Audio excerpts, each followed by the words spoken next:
Roxo Media House. Welcome back, everybody, to another episode of Facing the Frogs. I am Jamie Plunkett alongside Coach David Beaudin here in the Flying T Studios at Roxo Media House, and it is Oklahoma week. It's TCU's first game in Big 12 conference play this year, and we're ready to break down some film for you. Coach, how are you feeling coming into this? I'm fired up. Honestly, you go into SMU, and I think after that game, Jamie, it was really a sense of relief. You can see it in Coach Sonny Dykes. Like, look, let's get this all the fanfare and the pomp and circumstance around it. Of course, the storyline that we all knew and talked about. It's behind them, and now they can focus on the Big 12. They got a big 10-week stretch, as we know, and man, anybody can win it in the Big 12. So it's exciting times for sure. It's a week like this that makes what Coach Dykes was stressing for the last 2 weeks going into SMU so important about every game is just one of 12. Every game you have to approach it the same way. You have to approach with the same level of preparation, the same level of excellence every single day in practice, in the classroom, in the weight room, in nutrition, whatever it is. You have to take every single week with the same amount of energy and emotion. Absolutely. Because if you're going into last week, and this is exactly what Dyke said, right? If you're going into the last week too high, okay, well, now where do you go the week you play Oklahoma? That's right. Yeah, and you got to, by all reports, there's a sellout here Saturday and 11 a.m. kickoff, and so it's going to be quite the environment on Saturday against the Sooners. So get your breakfast tacos ready, get your mimosas ready to rock as well for this morning kickoff. But, Coach, let's go ahead and jump into the film here. Obviously, Oklahoma is 3-1 now, coming off of a loss at home to Kansas State. It's really strange that the Sooners seem to have this bug up about the Wildcats. Since 2000, I think that I saw, they've lost 9 home games, and 4 of those losses are to Kansas State. So that's just a pretty interesting matchup. But as we get into Oklahoma's first drive, tell me a little bit about what you see here. Yeah, start off, you see, so Jeff Lebby's the offense coordinator. A lot of success, came from Ole Miss. Last year, he was a student assistant at Oklahoma when he started off. So he's back to his alma mater, and he comes from Bryle's system back at Baylor. But true to Oklahoma, you see, first play of the game, they've got a tight end in here, and really Oklahoma was one of the first schools in the Big 12. Everyone was spread things out to bring tight ends. Now what we see in the Big 12 is really everyone is utilizing tight ends in some form or fashion. So this is down here on what they call the nub side, so there's no other receiver down here, trips up top. Really for Lebby and his offense, he wants to have run game, and we all hear about the RPOs right now, right? Run pass option. He also does a lot of RSOs, and that's what this is. So run screen option. And so he'll have a run going one side, and you look up top, there's a screen going here. Okay, and they just count numbers in the box, and that's what they'll do. And so if they don't like, the numbers here, if there's too many defenders, then they'll just get the ball out in the perimeter, and the quarterback has the green light to do that. But Kansas State's pretty stout here, and tackle at the line of scrimmage to start off. Not so typical for Oklahoma, but again, like you said, Kansas State has sort of had their number over the years. And so it looks to me, and tell me if I'm wrong, Coach, that Kansas State kind of runs the front on defense similar to what TCU does. They're the odd stack. You see the 3 down linemen, 3 linebackers in the screen here with the safety kind of creeping in a little bit. Is TCU going to be able to take a similar defensive approach that Kansas State did? Yeah, Kansas State does a little bit more of the traditional odd that we've seen and we've talked about here in Facing the Frogs, but yeah, they can for sure. Oklahoma has traditionally had quite an offensive line led by their offensive line coach, Bill Beaudin, who's one of the best in the business, and so they'll have these guys ready. They didn't play their best game against Kansas State, but I think it's they can definitely get into an odd, and if they can get off blocks like this, then they should have a lot of success. All right, so let's keep going through this first possession for Oklahoma. Of course, some context for the folks at home. Oklahoma kicked off to start this game, and Kansas State actually marched down the field and scored a touchdown on their first drive. So the Sooners are down 7-0 by the time they even have a chance to get the ball.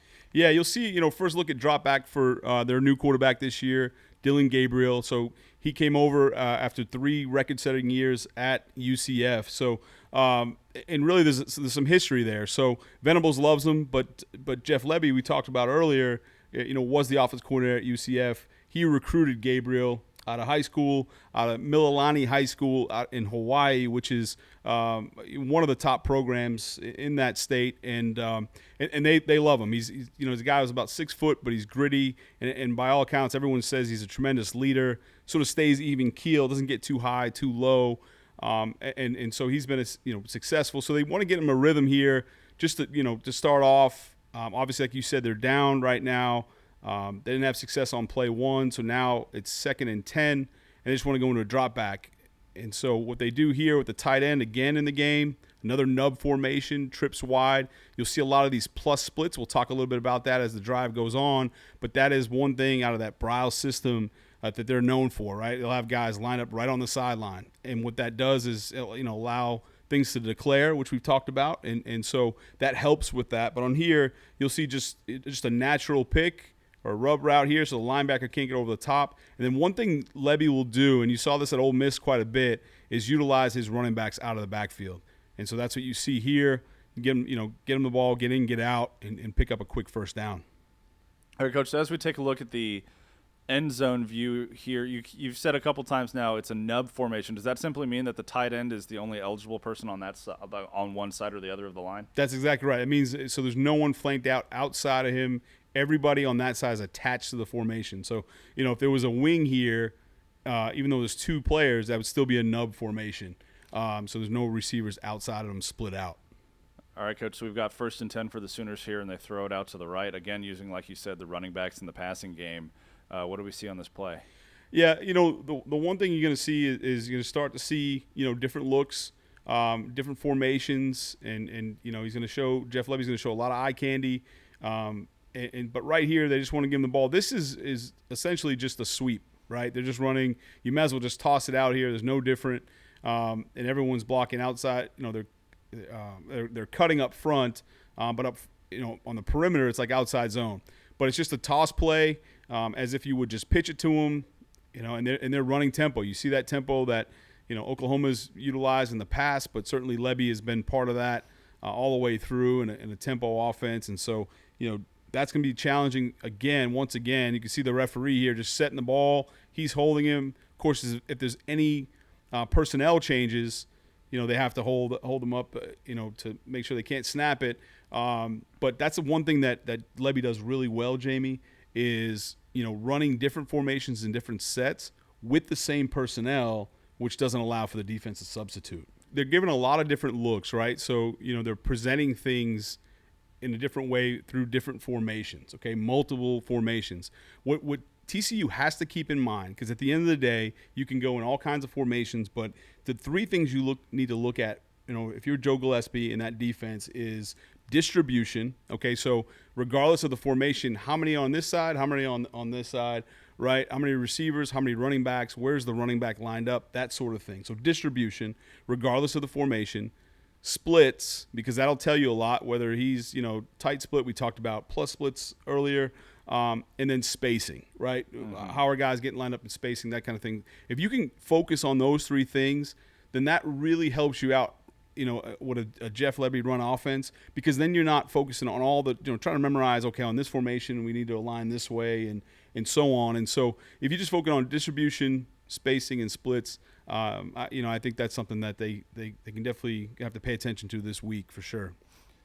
It looks like then Oklahoma, through 3 games, TCU's 3-0. We're really proud of these guys at this point for what they've worked through, but this is going to be a whole different challenge for the Frogs than what they've seen. Yeah, I mean, we all know, Oklahoma, coaching change or not, they've been recruiting at an elite level for a long time, and it's obviously a blue blood program.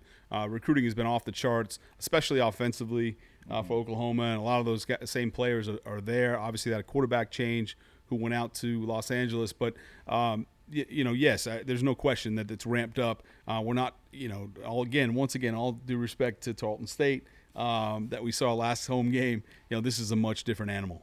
So let's keep running this possession here and see how this kind of ends up for Oklahoma. Yeah, so, again, a very different look. That's what Lebby will do, just give you multiple looks. This is interesting because they got the offensive line going to one side, and then the tackle leaves this one alone, similar to what TCU does on that jet sweep. Mm-hmm. Okay, we're going to fake it this way. He's going to be a lead blocker for him, and really they should have shoveled this pass. He tries to throw it. it gets a little awkward because he's so close. It probably should have been a shovel pass, but that could, again, it's just the problem is with this stuff is if you start worrying about specific plays for Oklahoma, then you're not going to be able to cover it all. You really have to teach it in like and ases, okay? So, conceptually and say, okay, it's just like this. So now when you make adjustments on the sideline, it's the same as this.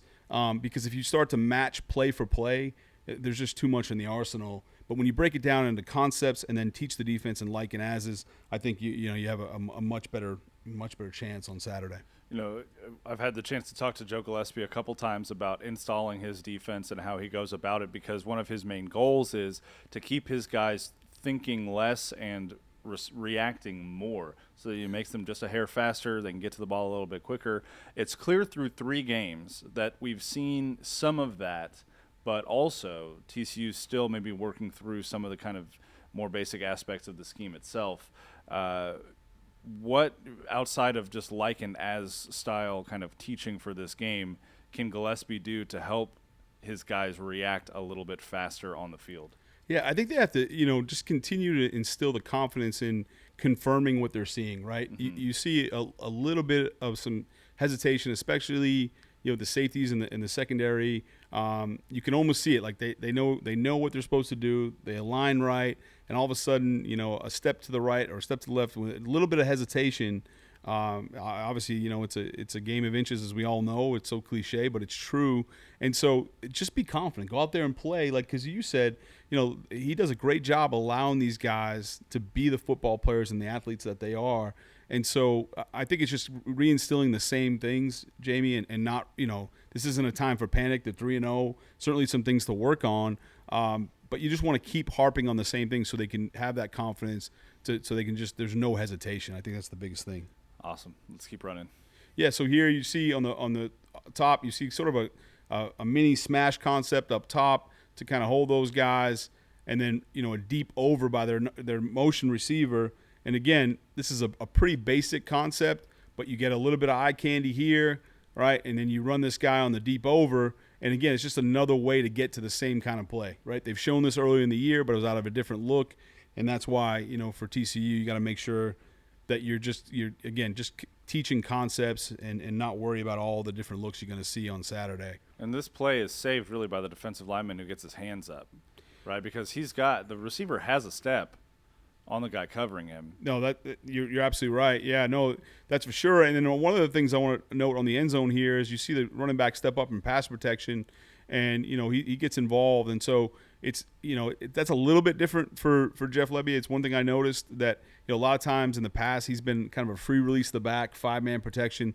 They are using the tight ends a little bit, and then certainly the running backs in their protection to create a 6-man protection. And I don't know if that's a philosophy thing from Venables or not, but it's something interesting of note. So that obviously is the last play of that drive. Oklahoma's forced to punt. Kansas State, on the other side of things, takes the ball, marches down, scores another touchdown. So by the time Oklahoma has this possession, which they're backed up a little bit because of a penalty on the kickoff, it's 14-0 Kansas State. Everything seems to have gone wrong for the Sooners at this point.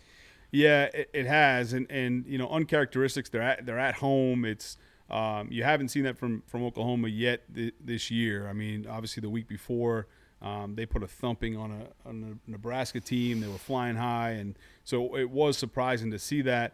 And then so in this next possession they come out, Jamie, and again just give them a different look. Line up with these 3 guys in the backfield. This is a challenge if you're in man coverage, so something that TCU needs to consider, because we saw a little bit at SMU start to play a little bit more man underneath, right? Mm-hmm. And what happens is if you identify who you have in man, you can start, you talked about distribution earlier, you can end up with a overload to the wrong side, that side of thing. So, it is a little bit of a challenge getting aligned. But again, just make sure you recognize the formation post-shift, and they should be okay, from there.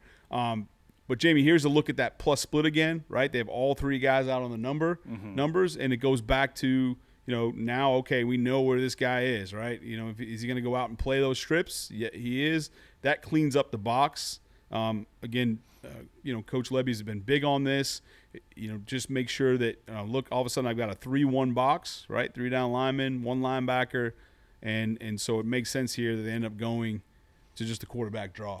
So is this a choice that Gabriel can make? He can either, if he sees 41 kind of playing the run a little bit more, he has the opportunity to throw it, or is this just a design quarterback run? No, yeah, and that goes back to that sort of RSO, right? So, he has the option. He can throw it up here if he likes the numbers. He can throw it down here if he likes the numbers.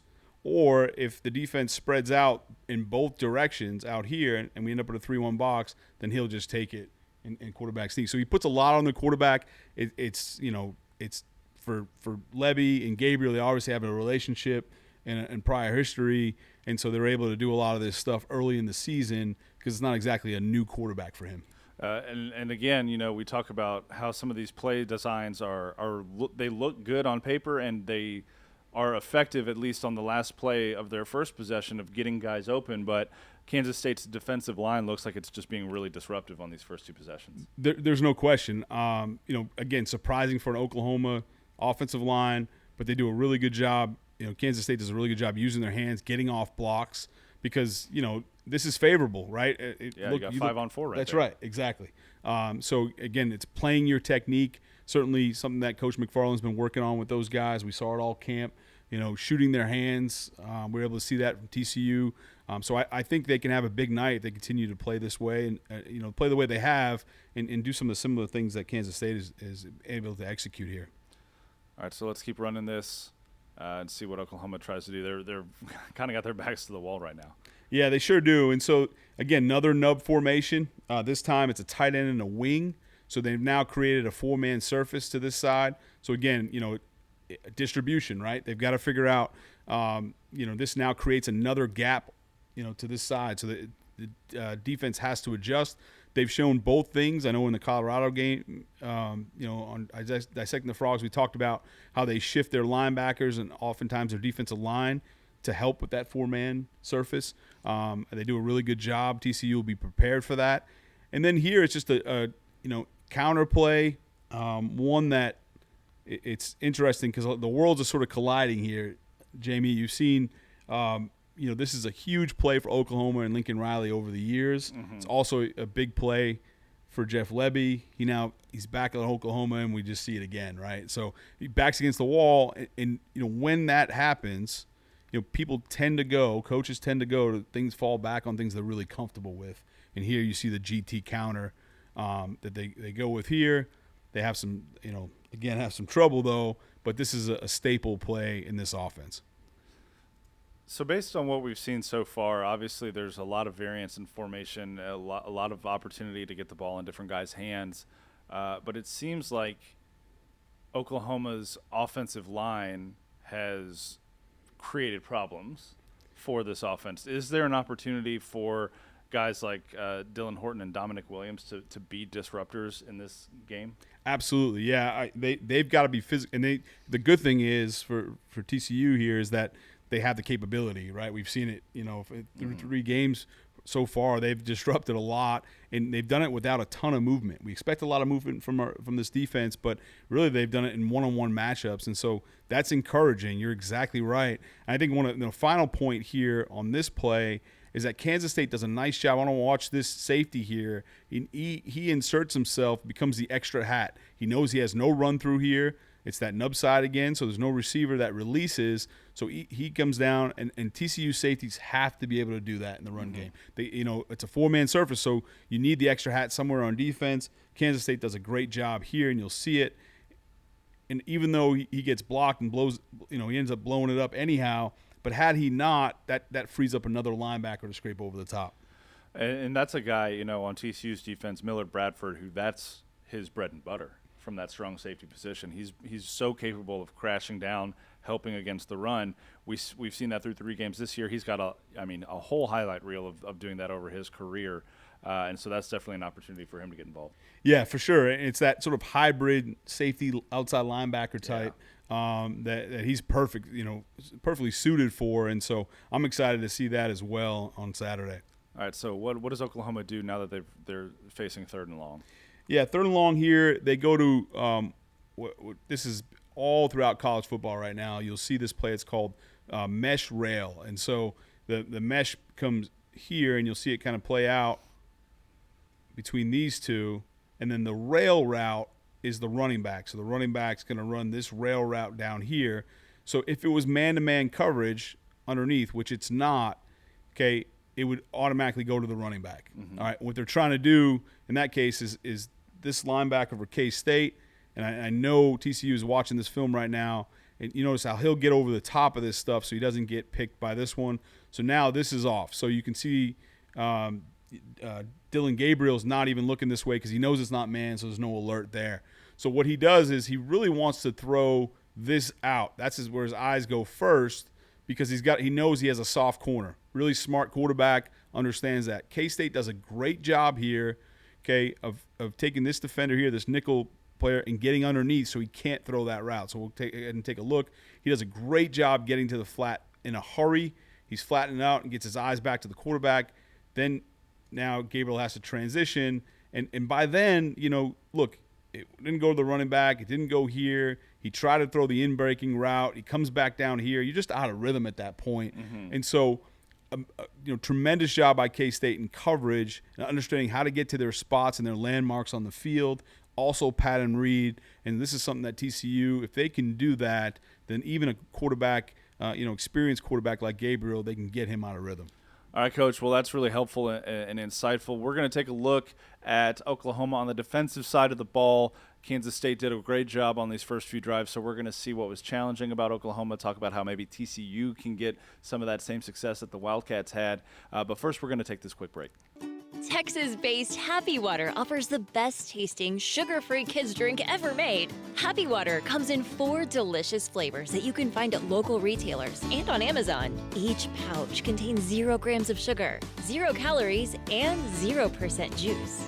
Head to happydrinks.com for more information and to purchase Happy Water. That's HAPIdrinks.com. Live happy, be happy, drink happy. T-Club provides the everyday TCU fan and alum the ability to specifically support TCU student athletes. Flying T-Club offers 3 levels of memberships. The Flying T-Club is a nonprofit organization supporting the brand development of TCU student athletes through a series of unique event-based networking opportunities, which are exclusive to our members. These events provide a great social engagement tool for our members and student athletes alike. Follow them on Instagram at Flying T-Club or online at flyingtclub.com. Dave's Hot Chicken is a cult favorite and now has 2 locations in Fort Worth, Bryant Irvin Road on I-20 and Berry Street at TCU. Both owned and operated by Horned Frogs. Order the number 4 or number 5 for the tastiest lunch special under $10. Or order online at daveshotchicken.com. For exclusive interviews and content on TCU recruits, subscribe now at frogstoday.com. Any sport, anytime. It's your source for all things TCU. Only on frogstoday.com. Welcome back into Facing the Frogs. I'm Jamie Plunkett alongside Coach David Beaudin. All right, Coach.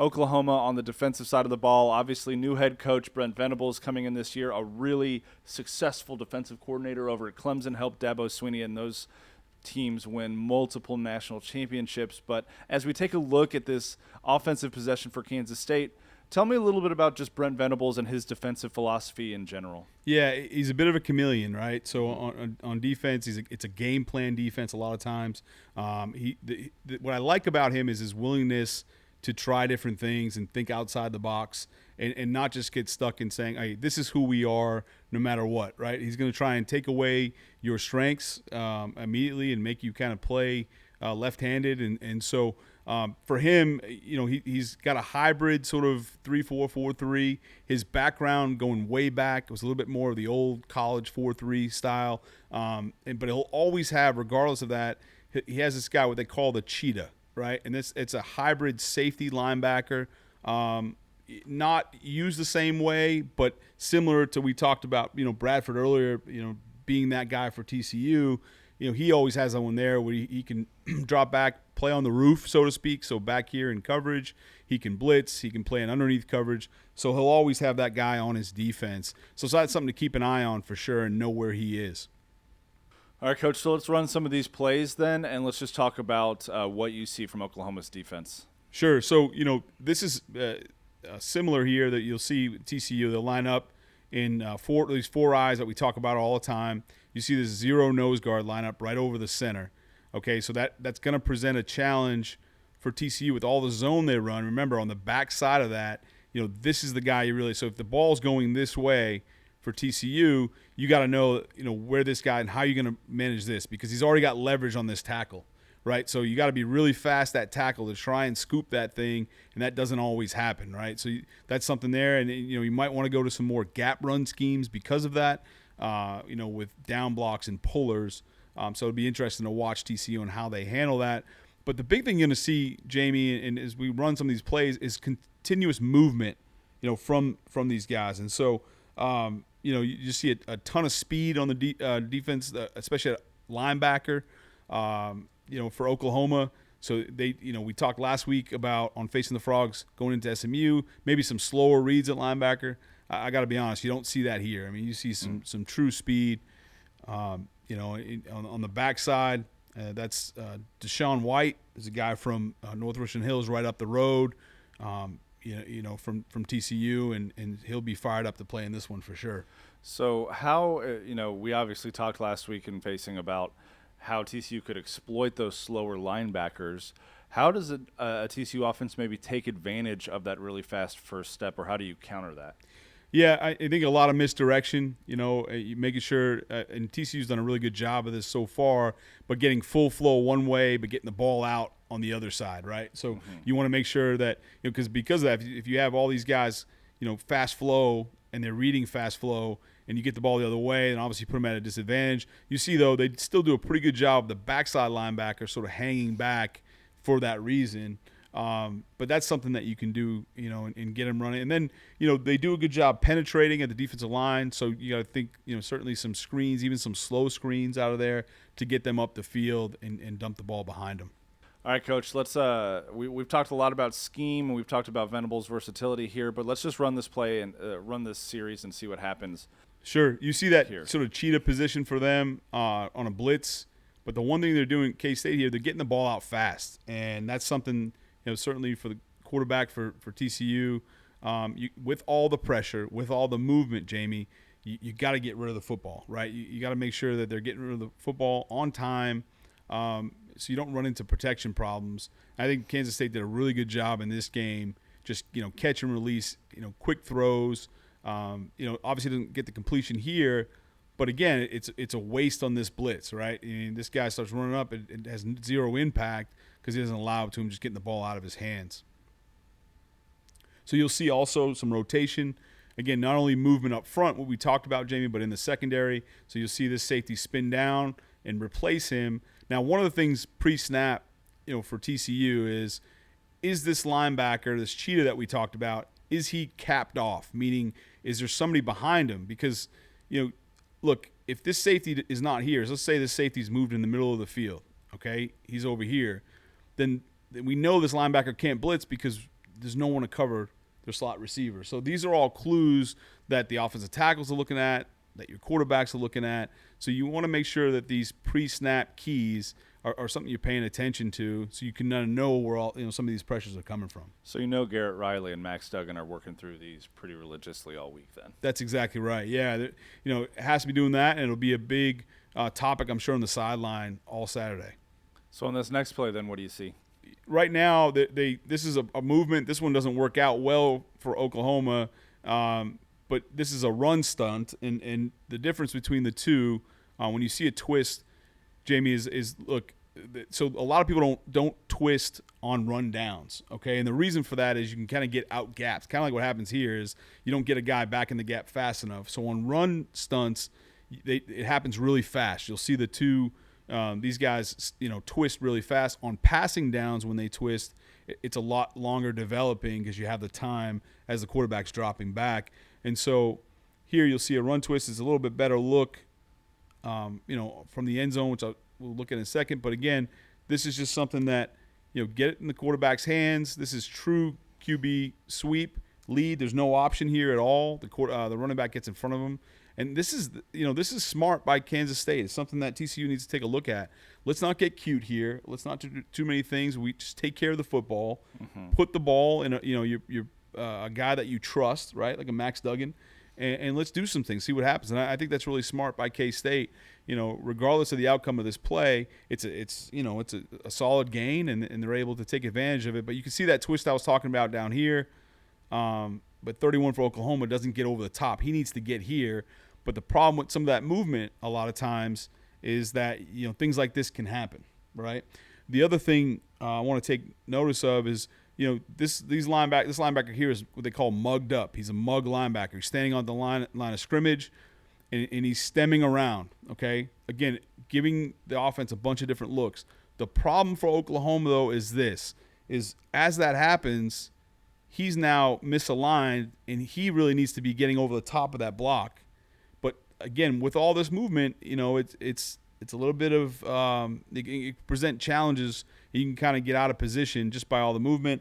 But if you watch it here, number 2, the linebacker, he gets walled off, and he really should be over the top of this thing making the play. But because he was mugged up moving around. So while that presents a challenge for TCU, it can also, if they're not careful on the Sooner side, present them some trouble too if they're not lined up at the snap. So it sounds like from a TCU offensive perspective then it's less about the motion and the pre-snap movement that you're working on and more just about identifying that cheetah that you talked about and then really trying to find ways to get the whole kind of second level, the linebacking unit for Oklahoma just kind of out of position in a compromised spot. Yeah, that's exactly right. So, this tight end here, he just tries to create a wall. So he doesn't care who the linebacker is, what kind of, as long as it's a I don't know what the heck do they call Oklahoma? Do they call it red? They call it crimson? I don't know. Something. But yeah, whatever. A different color jersey. He's just looking to find that. He doesn't care who it is. And so I think you're spot on when you say, look, TCU just needs to focus on their job, and all this other stuff will take care of itself. He just knows, hey, look, I'm looking to create a wall here, all right, so everybody else can get around me, and that's exactly what he does, and that's what TCU have to focus on.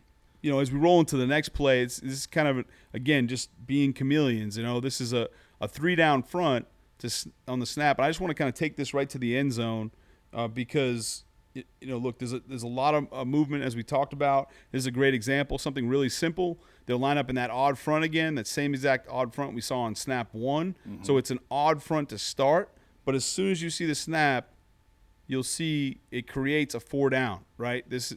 Everyone moves on the snap. You got all these linemen moving this way, and that creates an even front, and so look, you may not line up in an even, but by all intents and purposes, that's exactly what it is.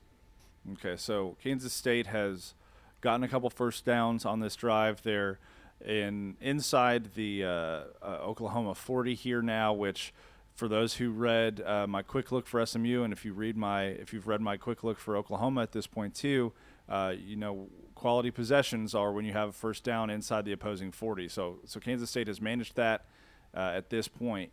And what do we see from Oklahoma as they try to stall out this drive a little bit? Yeah, another snap, another look, a different look for Oklahoma. They're always bringing pressure. What I will say for Brent Venables over the years, though, at all these, he brings some exotic blitzes and pressures, but his defense is a very sound up front and gapped out. Okay, coverage-wise, he'll take a lot more chances, meaning, he'll void some zones and those kind of things in order to bring extra pressure, which you can take advantage of if you can get the ball off, right? And that's why it's so important, like we talked about earlier, getting the ball out quick and knowing where those holes are. Otherwise, you're going to get hit in the mouth.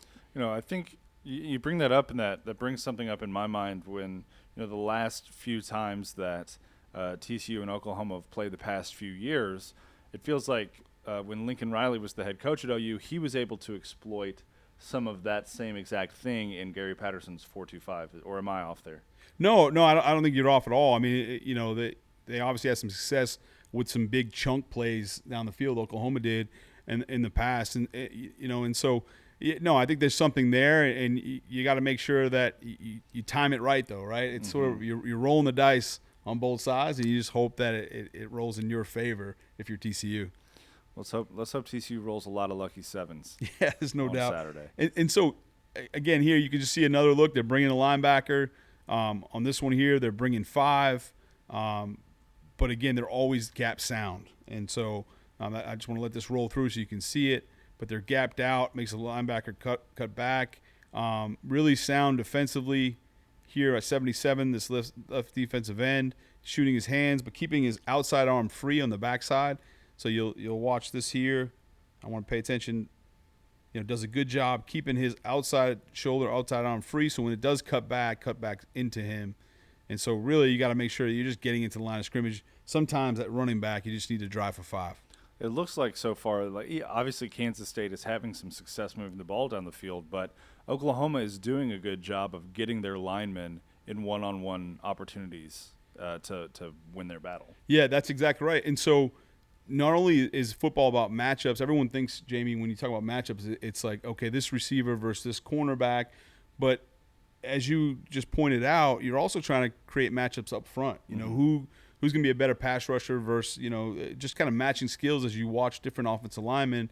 So, yeah, I wouldn't be surprised at all, if on Saturday we saw defensive linemen lining up in different spots to create some of those matchups that you're talking about. All right, Coach, this is one of the first times we've seen Kansas State send a guy in motion. How does Oklahoma's defense respond to that? Yeah, they're not in man, and, you don't see a lot of movement, which is nice. They just kind of what they call just bump the coverage, and so everyone bumps over a little bit, and so, you're not going to get that man thing what we saw early in the year, during facing the Frogs, and then with the rock and roll safeties, you're not going to see the man coverage where you got a guy falling all the way over. They just have to just bump it. But I want to take a look also, Jamie, on this one on the end zone for the defensive line again for Oklahoma, and watch what their slant and their movements. Okay, a lot of times people think when you slant the defensive line, all this movement, that it means exactly that. It's a slant path, and really, this is a great look at watch the right foot of these defensive linemen. This is really what it looks like. It's really more of an L, right? So they're going, taking a step and then working up the field so they can stay square, and they're a lot more physical that way. So again, watch that on the slant. Everyone's using that right foot and then getting up the field, and you can see how it pays off down here on the block, and he's able to get up the field and make the play. Right, and so again, you're going through all your repetitions in camp and throughout these first 3 weeks when you're TCU, and you go through your walkthroughs and all that sort of thing. But this is really where it gets interesting, is you now have to block those same plays. Okay, so same plays for you, but with all this movement, you got to remember, hey, those guys over there, they practice too. They absolutely do, and they practice really hard under a defensive-minded head coach who is really going to make sure that he has this thing humming like it was at Clemson by the end of this season. That's right. And so, this is the last play we're going to highlight here, and it's really the first simulated pressure that we'll see from Oklahoma. And again, completely different look. You got guys stemming all over the place. For me, it's much easier to when I say stem, kind of moving around and making sure they're moving around pre-snap to create some confusion. But it's easier to stem around out of an odd front than it is out of a 4-down. You can kind of, as we saw earlier, get out of position because of that. But it's going to all fall back to something we've talked about a lot, you and I, Jamie, and that is the offensive line and the communication between those guys, right? They've shown all throughout camp, they talked about that, and this year you just hear about these – led by, Steve Avila, just, a guy that's talking and guys are communicating calls and echoing calls. That's going to be key here on Saturday. It's going to be key. And, one thing that we need to note, too, is that Alana Lee got banged up in the SMU game. And, depending on how able he is to go or not, that's going to impact this offensive line a tremendous amount as well. For sure. I mean, it all starts, with your center, right? Obviously, it starts there with the ball, but a lot of times he's the guy that makes all your calls and sets it for the offensive line. So that'll be something against that you don't want to, have to deal with versus this Oklahoma defense for sure. And here, if you look, they're showing all kinds of guys and blitzes, but at the end of the day, that simulated pressure means it looks like they're bringing a bunch of guys, but as you can see here, they're only rushing 4. And this is a 3rd and 12 situation for Kansas State where Adrian Martinez kind of flashes that running ability that he became known for at Nebraska. and manages to work his way out into a first down. This is something that we've also seen Max Duggan do time and time again over the course of his career, and there's some potential opportunity for him to kind of recreate some of this chaos, isn't there? Yeah, there is. And the nice thing about Max, as we saw, so far this year, is he's hanging in the pocket a lot longer, which is great, and he's taking care of the football, right? As a unit, they've got to handle they can't have 5 sacks like they had against SMU, but he, as Coach Dykes talked about at the end of the game, was a lot of that was just making sure he was taking care of the football, not just haphazardly throwing the ball away or into coverage and things like that. But this is an answer here is making sure that TCU not only, like you said, Max can pull it down, but they've got to know receivers all have rules during that scramble period, right? They all know. So that'll be something to make sure they've got all those weapons on the outside that they continue to make sure that they know they can get the ball at any time with Max. All right, Coach, this has been really great and helpful. Any final thoughts before we get out of here? Look, this is going to be a challenge, right? Oklahoma's coming off a loss, and that's always a tough deal when you have a good team like that. I think they were flying high, like I said, after the Nebraska win. They'll definitely be focused and ready for this one. But I think it's going to be a great environment at Amon G. Carter Stadium, and I'm just excited to be there and can't wait to see this win go down. I think it's going to be a real good one. It's going to be a fun one for sure. It always is when the Frogs and Sooners get together. Folks, that's going to do it for this episode of Facing the Frogs. I'm Jamie Plunkett. That's Coach David Beaudin. We're very thankful that you've hung with us to this point. If you could, do us a favor and make sure you go to the Frogs Today YouTube channel and give this show a like and maybe leave a comment, ask a question to Coach. He'll get in there and answer that question later this week as well. And as always, as you prepare for TCU to play the Sooners this Saturday morning at 11 a.m. in Amon G. Carter Stadium, you can get everything you need about the TCU Horned Frogs from Frogs Today and frogstoday.com. We'll see you next time. Roxo Media House.